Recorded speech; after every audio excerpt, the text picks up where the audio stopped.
campaign with the Palestinians against Israeli apartheid. I'm also a national office bearer of the National Union of Students. I'm the environment officer of the National Union of Students. I guess where can you start? I think the first thing to say is that it comes across as an absolute joke that Abbott gets up in the media saying that he wants to protect people from the threat of terrorism, when over the month of July, Tony Abbott supported, aided and abetted the terrorism of the Israeli state against the Palestinian people, which saw over 2,000 people in the space of a month massacred by ruthless bombardments by the Israeli state. And this is not the first time that the Australian government, whether Labor or Liberal governments, have supported this state terrorism by Israel against the Palestinian people. I think it's also a joke of the Western coalition powers to talk about how they want to bring freedom, to protect people in the Middle East, when we know actually the actions of the United States government and Australia in alliance with them over the last 10 years has been the biggest contributor to the destruction of lives, the destruction of Iraqi society with their war of terror over the last 13 years.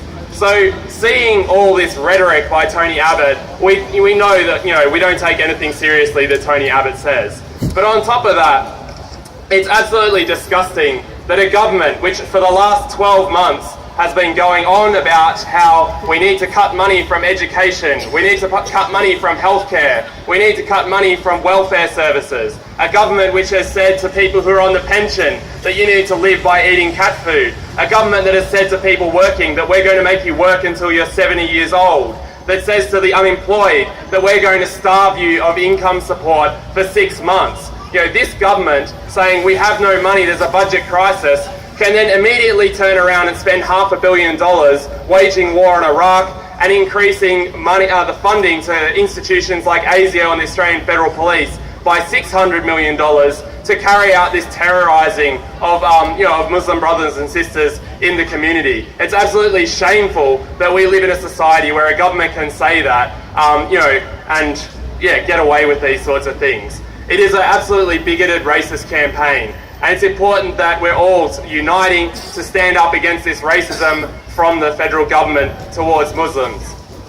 It's important because, I guess, speaking as a representative of the National Union of Students, it's important because students and other people have been, not just Muslims, have been targeted by this government. And the racist campaign that Abbott is waging is a cynical distraction campaign to try and diffuse the anger that has been coming out in the Australian society against this government's austerity measures, trying to diffuse that by whipping up racism and whipping up hysteria amongst people in Australia. It's been mentioned already by the previous speaker about the very successful demonstration that happened yesterday at Sydney University. I think we should all thank Rita Hassan, who's the education officer, for organising that demonstration as well. It's been I think it's no coincidence that people who've been organising the mass student protests to fight against the budget and against the attacks on students' welfare and students' education rights, also then that we've taken the stand to say, well, we're going to take a stand against racism, to stand in solidarity with Muslims, with anyone who is the target of this vile right-wing government. I think it's also no coincidence that it's the same people who are attacking the poor, who are attacking students, who are trying to cut pensions, these sorts of things, the people who benefit from the status quo in this society, who are also trying to drive this racist fear campaign. We have to be clear. The racism that we're seeing whipped up is not the product of ignorance amongst ordinary people. This is a calculated and cynical campaign by people like Rupert Murdoch, by the owners of the Fairfax media, by the federal government. The people who have power and privilege in our society are the ones who are cynically trying to whip up racism, who are trying to drive and promote the violence we're seeing on the streets that has been targeted against Muslim sisters and others, against mosques, against people who aren't even Muslim, but racists in the street think they are because they have a beard and New Zealanders and stuff like that. So, yeah.